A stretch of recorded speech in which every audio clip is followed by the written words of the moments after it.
this is one of many, many lifetimes. And the only one that matters is this because one. all of your power is right here and now. This is where your focus is, and everything that you've lived, your inner being has become, and your inner being is standing there vivid, the totality of who you are. The furthest most representation of the evolution of that which is you is your inner being. And the question is, where are you in relationship to that? Okay. So my inner being is everywhere. My inner being has been, always is, and will always be. Yeah. Ooh. I love that. And always aware of you and where you are in relationship to everything that matters to you. So I have come here to simply live the contrast in the experiences and for the fun of it. You've come here to discover a new desire to which you can move toward, because that is satisfying. You've come here to discover desires that you can move toward so that you can feel the satisfaction. In other words, joyous expansion. That's what you're about.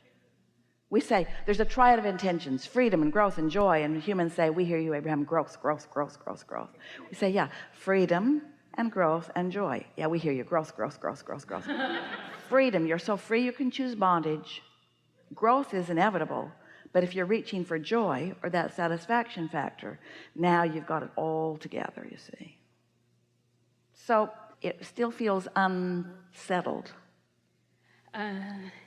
What's on your mind? All of these things, a lot, but the big one about aligning with my inner being. I really love that. And not just conceptually, and not just generally. Now. In other words, your inner being is right with you in every moment, not abstract, right with you in every moment, focused upon whatever it is you are focused upon. And your inner being has a presence and a knowing and an attitude and an opinion about it, and is offering it to you. And where are you in relationship to that? In other words, if you're loving, oh, you're right there. If you're defending, if you're justifying,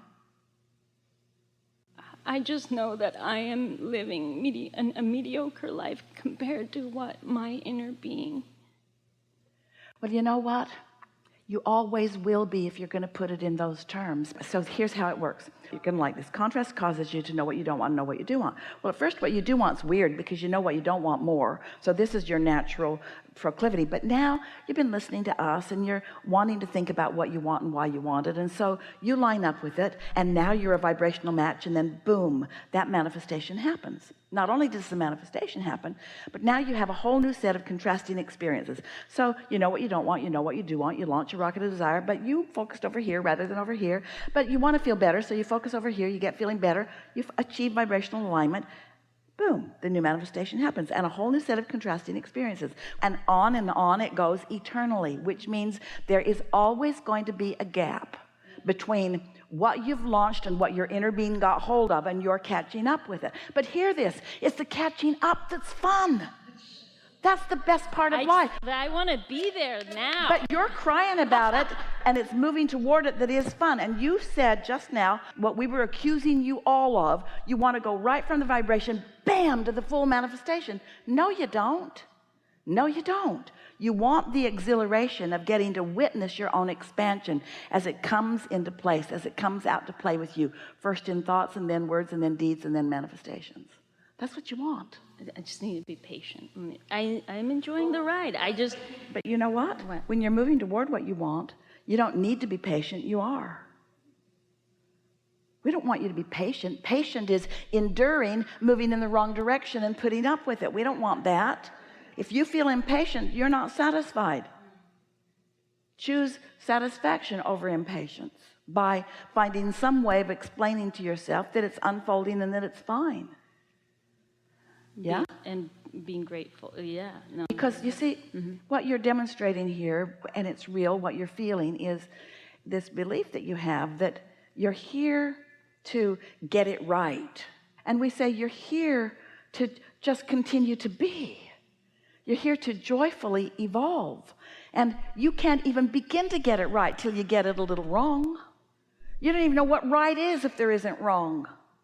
You didn't know what light is if there isn't dark. You don't know what sweet is if there isn't sour.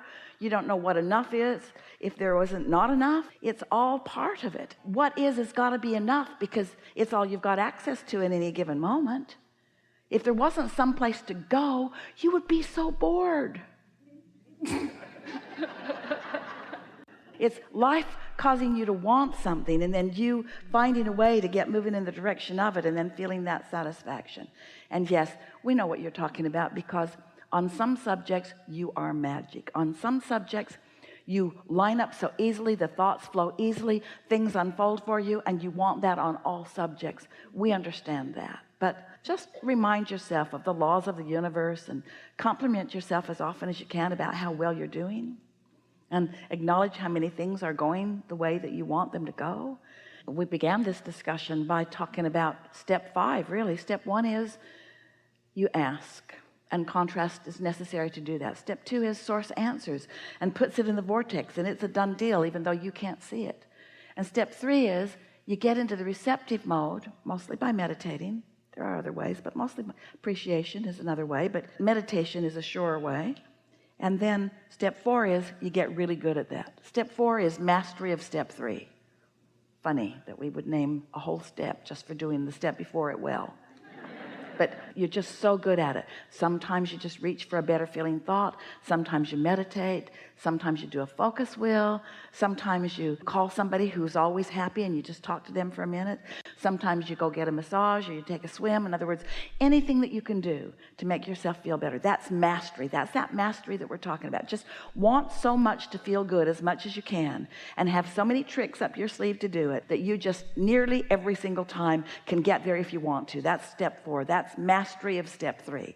And step 5 is being back in a contrasting moment and loving it, because you know the value of the contrast. Oh, good. One day Esther was dusting an etagere full of collectibles. Jerry and Esther had collected them for years.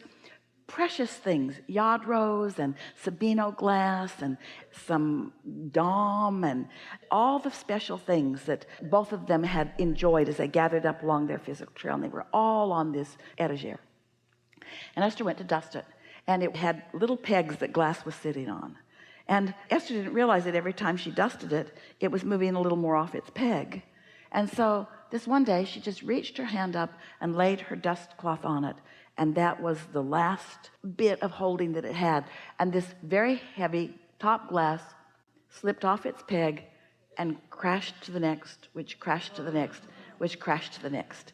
And Esther standing in her bare feet, and Jerry heard the crash from the other room, and he said, "Don't move," because he imagined she was standing in shards of glass stuck in the wooden floor all around Esther. And Jerry walked into the room, and Esther was standing there in shock and horror. And Jerry said, "Oh, good, more things to want."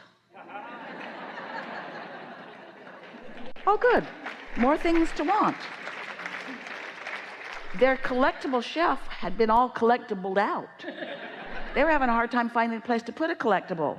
Oh, good, more things to want, more things to focus upon, more things for the universe to bring to us, more things for us to enjoy the journey toward, more things to enjoy the journey toward, not more things already manifested.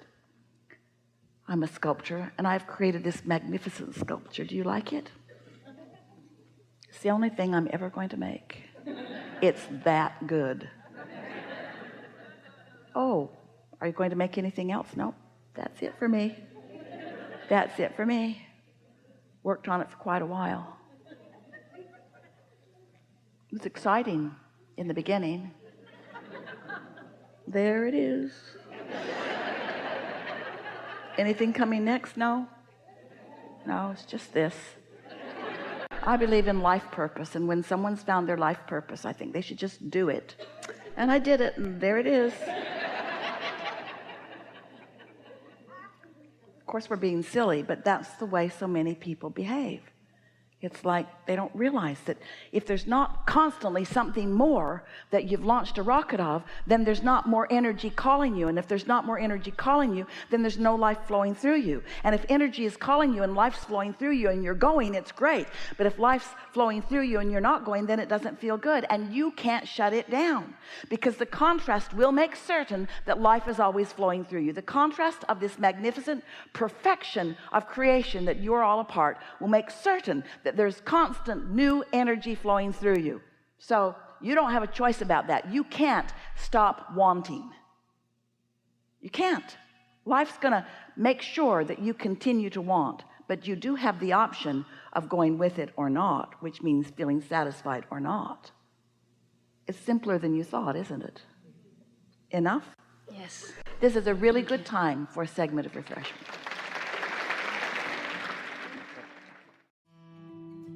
Don't forget to leave a positive message and subscribe.